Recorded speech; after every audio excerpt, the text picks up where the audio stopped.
La ley 27.551 modifica algunos artículos del Código Civil y determina, con una vigencia a partir del 30 de junio del 2020, la modificación de algunas cuestiones reguladas del contrato alquiler y algunas cuestiones contractuales vinculadas a los alquileres. Esto determina que esta ley ha sido llamada la ley de alquileres, sin perjuicio que es una modificación del Código Civil que regula algunas cuestiones. Esta cuestión, digamos, tiene algunas pautas generales. Si bien es muy difícil profundizar una reforma tan importante en tan breve tiempo, la idea es fijar algunas de las características especiales a la hora de poder tener conocimiento de los principales ejes de la reforma.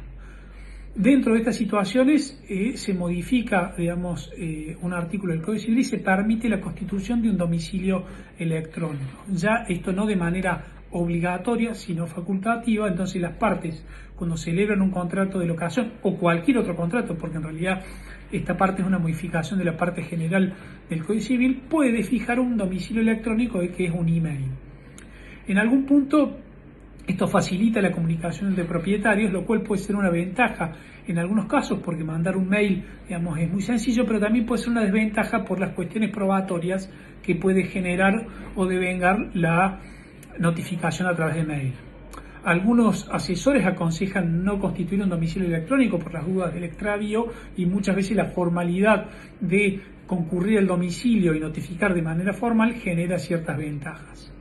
Inclusive se podría pactar una alternativa conjunta, que se pacta el domicilio físico, una dirección puntual, y el domicilio electrónico. Pero esto podría generar algunos inconvenientes porque si unas partes notifica solamente a un lugar y no a otro, podría entenderse como válida la notificación, generando alguna segmentación. Digo porque muchas veces en las casillas de mail, los mails pueden entrar como spam o de alguna manera y el propietario puede no tener noticia de ese mail. Obviamente que si cambiara el domicilio electrónico porque fue hackeado, porque se genera algún sistema, deberá comunicarlo al cocontratante a los efectos de que tome razón de esa situación.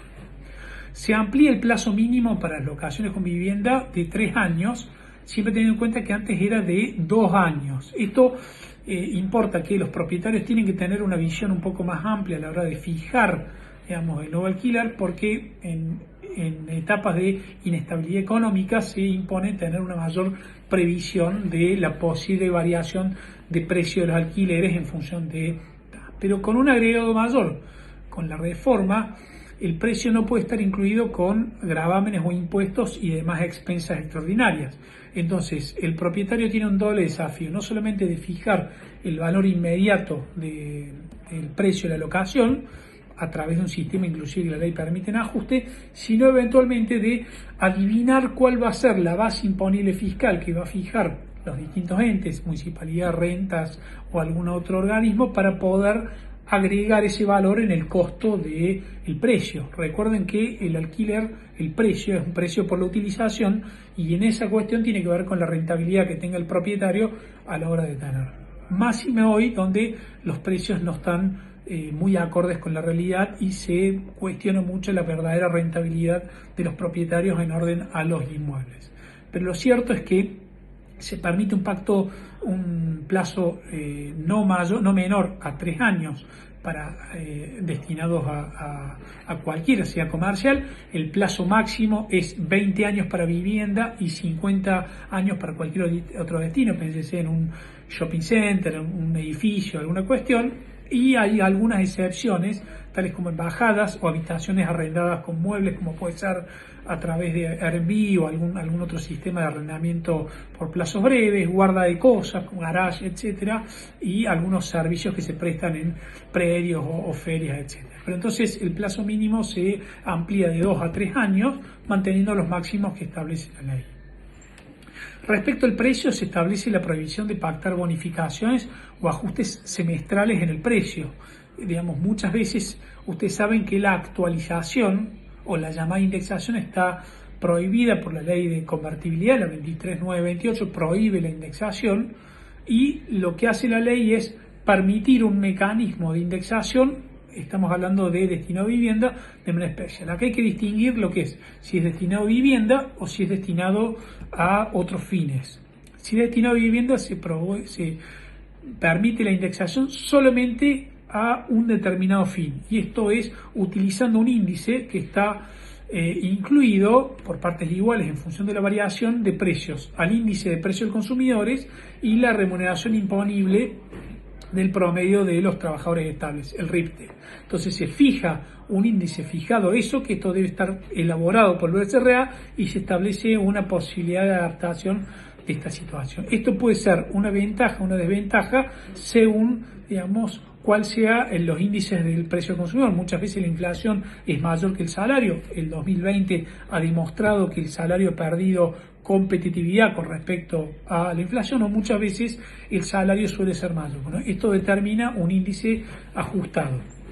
Obviamente que los locadores, al no poder tener claro durante 3 años cuál va a ser la variación exacta, fijan una posibilidad y no se puede establecer una indexación, digamos, de manera ni mensual ni semestral, sino de manera anual. Esto, curiosamente, no está previsto para locaciones comerciales.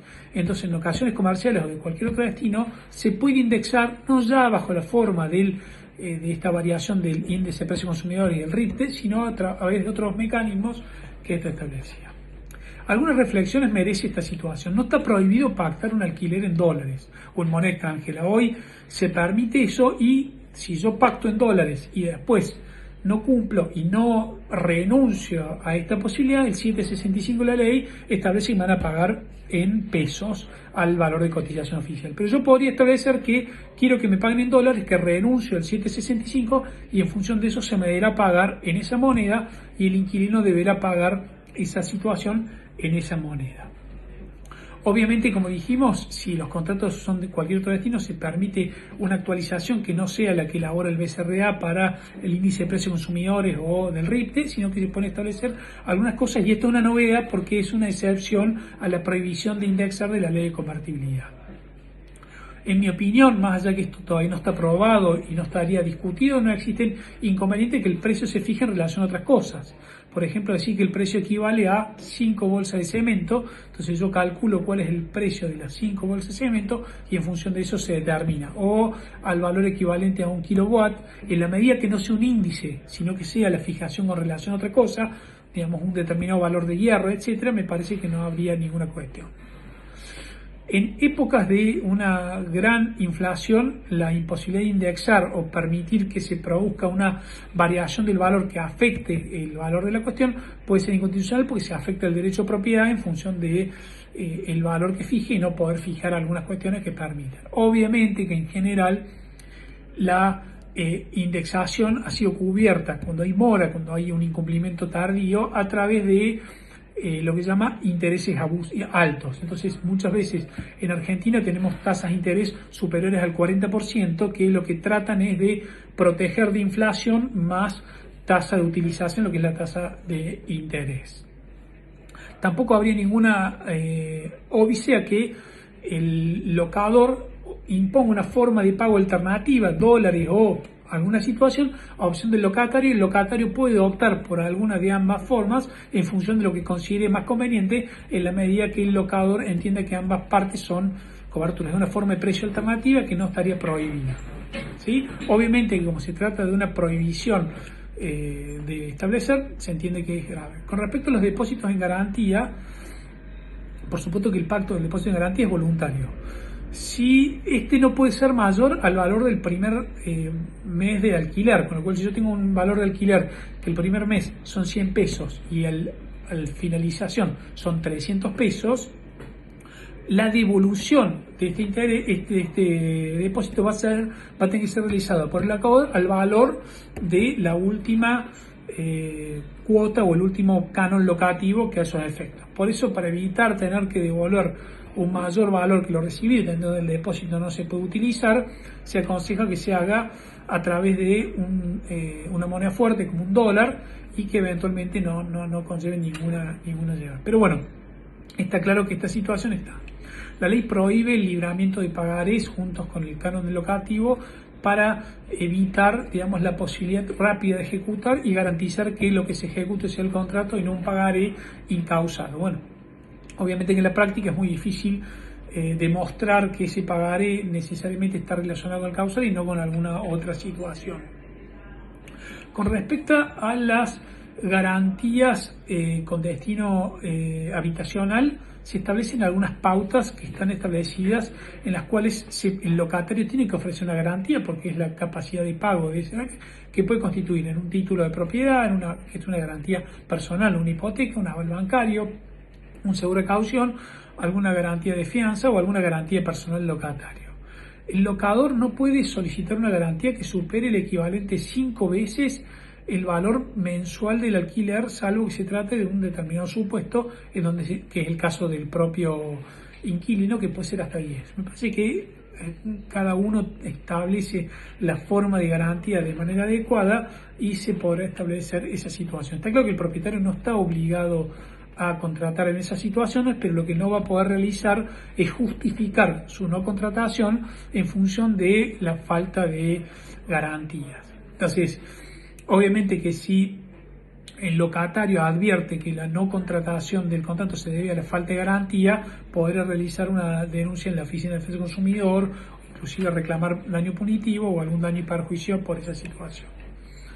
La norma establece un sistema de entrega de reparaciones según urgentes o no tan urgentes, en donde si son urgentes se deben hacer dentro de las 24 horas y si no son urgentes dentro de los 10 días. Entonces el locatario debe comunicar esta situación. Si el propietario no lo hace en 24 horas, lo puede hacer a cargo del locador y tiene el derecho de compensar ese pago con el canon locativo realizado a esos efectos.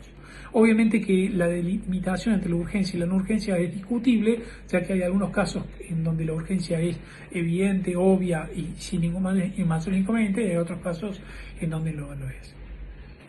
Las cargas y contribuciones de cosa, los impuestos, las expensas extraordinarias, etcétera, son todas a carga del locador.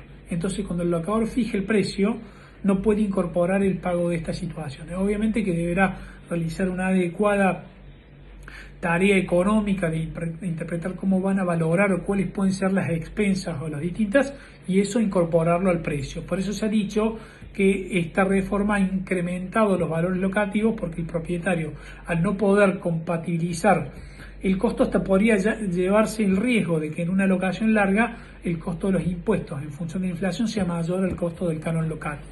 Entonces la idea es que se haga un estudio razonable y serio en función de la buena fe para poder cumplir. La rescisión se mantiene igual, en donde el locatario, transcurridos los 6 meses, puede rescindir el contrato, el locador no, y por supuesto tiene que preavisar con ciertas situaciones. Ahora bien, debería establecerse algún mecanismo cuando se cambie a la inflación o algunas cosas, en donde el locador debería también poder rescindirlo, porque 3 años es un plazo muy alto, pero bueno, eso no está establecido. Se establece un sistema de renovación dentro de los 3 meses, en donde el locatario puede pedir la renovación y si no se acuerda la renovación puede resolverlo anticipadamente. Una cuestión importante dentro de la práctica está vinculada con la recepción de llaves. El locador no puede negarse a recibir las llaves del inmueble sin perjuicio de las reservas que pueda hacer. Entonces, si yo, inquilino, no pagué el alquiler o hay alguna cuestión de pintura o de mantención del inmueble o algún impuesto que no pagué, el locador tiene la obligación de recibir, porque se entiende que la no recepción puede transformarse en abusiva. Si se niega o guarda silencio, el locatario puede consignar las llaves y quien debe asumir las costas de esta consignación será el locador. Entonces, en general, el locador lo que tiene que hacer es recibir la llave y dejar las reservas respecto de algún alquiler que no se haya pactado o alguna situación.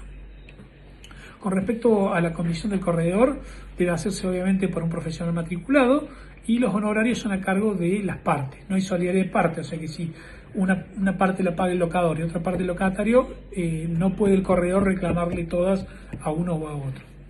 Obviamente que esto va en contra de algunas normas provinciales como las cordobesas, en donde hay que hacer una articulación normativa a esos efectos. Con respecto a AFIP, el locador debe denunciar los contratos en AFIP, como cualquier otra documentación, y también se establece un sistema, un programa nacional de asistencia al alquiler, en donde se puede establecer algunas pautas para promover a través de la Secretaría de Vivienda como organismo de contralor el acceso a la vivienda por ciertas personas que no están en condiciones. Como ven, hay muchísimas otras cosas que están reguladas en la reforma, pero esto determina de alguna manera las cuestiones más esenciales o más básicas a esos efectos. Muchas gracias.